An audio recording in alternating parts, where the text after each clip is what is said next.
దేశంలో వంట గ్యాస్ కొరత ఉందనే వార్తలను ఎల్పీజీ డిస్ట్రిబ్యూటర్ ఫెడరేషన్ జాతీయ అధ్యక్షుడు వెంకటేశ్వరరావు కొట్టిపారేశారు. బిగ్ టీవీతో మాట్లాడిన ఆయన దేశవ్యాప్తంగా 35 రోజులకు సరిపడా నిల్వలు ఉన్నాయని, వినియోగదారులు ఆందోళన చెందొద్దని కోరారు. మిడిల్ ఈస్ట్ యుద్ధం నేపథ్యంలో ముందస్తు జాగ్రత్తగా కేవలం కమర్షియల్ సిలిండర్లపై మాత్రమే కేంద్రం పరిమితులు విధించిందని స్పష్టం చేశారు. వదంతులు నమ్మి డిస్ట్రిబ్యూటర్లతో గొడవలకు దిగొద్దని, గృహ అవసరాలకు నిబంధనల ప్రకారం గ్యాస్ సరఫరా కొనసాగుతుందని ఆయన హామీ ఇచ్చారు. మరింత సమాచారాన్ని మా ప్రతినిధి వేణు అందిస్తారు. గ్యాస్ డిస్ట్రిబ్యూటర్ల వద్దకు కన్జ్యూమర్స్ పరిగెత్తుతూ ఉన్నారు. బుకింగ్స్ కావట్లేదంటూ ఆందోళనతో ఒక్కొక్కరు డిస్ట్రిబ్యూషన్ సెంటర్ల వద్దకు పరిగెత్తుతూ క్యూ లైన్లో వేచినట్టు పరిస్థితి. అసలు నిజంగా వంట గ్యాస్ సంక్షోభం వచ్చిందా? అసలు ఆ పరిస్థితి రాబోతుందా? అసలు ఎందుకు వినియోగదారులు ఈ విధంగా ఇబ్బందులు పడకుండా ప్రస్తుతం మనతో federation of LPG distributors president మనతో ఉన్నారు. సో ఏంటి అసలు నిజంగా వంట గ్యాస్కు చాలా కొరత ఉందా, ఇబ్బంది ఉందా? ఆ వినియోగదారులంతా కొంత అయోమయం గురవుతున్నారు. ఏం చెప్తారు దీని మీద? చూడండి, మన దేశ ప్రధాని నరేంద్ర మోదీ గారే నిన్న స్టేట్మెంట్ ఇచ్చారు. వినియోగదారులకు 2 నుంచి 4 రోజుల లోపల నేను సిలిండర్ పంపిస్తాను, మీరు భయపడాల్సిన అవసరం లేదు అని ఒక విశ్వాసాన్ని ఆయన అందరికీ వినియోగదారులకు తెలియపరిచారు మీడియా ద్వారా. మాకు కూడా గత 5-6 రోజుల నుంచి ఎప్పుడైతే యుద్ధం మొదలైందో అప్పటి నుంచి తీసుకోవాల్సిన చర్యలన్నీ కూడా, అంటే వినియోగదారులకు సక్రమంగా సిలిండరు రాబోయే ఎన్ని రోజులు యుద్ధం నడిస్తే అన్ని రోజులు యుద్ధం టైంలో మనం సిలిండర్ సరి అయిన టైంలో ఇవ్వాలి అనేటువంటి సదుద్దేశంతో ఎన్నో కార్యక్రమాలకు వాళ్ళు నామకరణం చేశారు. దాంట్లోనే ఇప్పుడు వినియోగదారులను ఒక అపీల్ చేసుకున్నారు. అయ్యా, మేము సప్లై చేసే బాధ్యత మాది. మేము కోవిడ్ టైంలో మీకు 24 గంటల్లో సిలిండర్ ఇచ్చినటువంటి ఆనవాయితీలు ఉన్నవి, అవి మళ్ళీ మేము రిపీట్ చేస్తాము. మేము తప్పకుండా మీకు సిలిండర్స్ ఇస్తాము. దానికి కారణం ఏంటంటే మాకు సరిపోని నిల్వలు ఉన్నవి. మేము ఇవాళ తీసుకోవాల్సిన చర్యలు తీసుకున్నాము.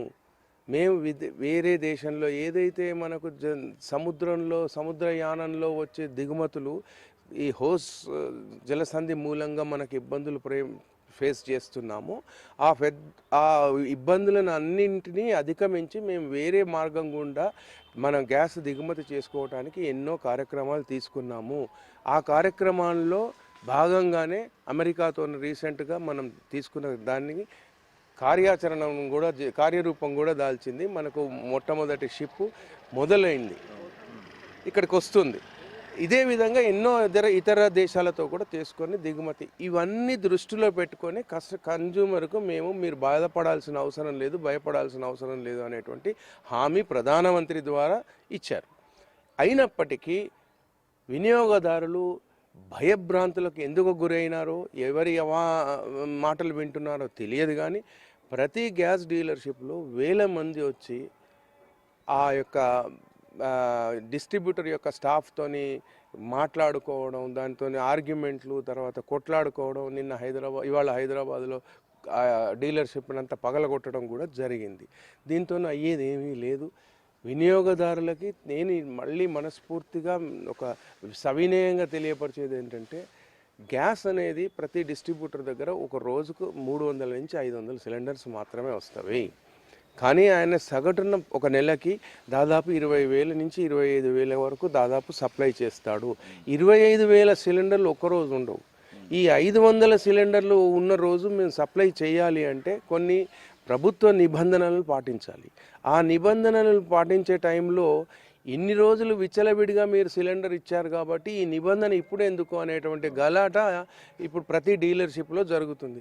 నిబంధన లేకుండా, అంటే ఇప్పుడు మీరు ఒక వినియోగదారుడు బుక్ చేసుకున్నారు, మీ ఇంటికి సిలిండర్ వచ్చినాక మేము వేసినప్పుడు మీ ఏదైతే రిజిస్టర్ చేసిన ఫోన్ ఉంటుందో ఆ ఫోన్కి ఒక ఓటీపీ వస్తుంది.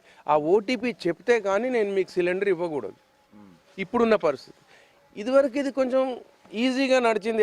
ఇంట్లో ఎవరున్నా కానీ ఇంట్లోకి పోతే సరిపోయింది. ఇప్పుడు కస్టమరే ఓటీపీ ఇవ్వాలా. అట్లాంటి సమయంలో ఇటువంటి కొన్ని కొత్త ప్రయోగం అనడానికి వీల్లేదు, ఆచరణలోకి తీసుకురావడం మూలంగా ఇబ్బందులకు గురవుతున్నాము.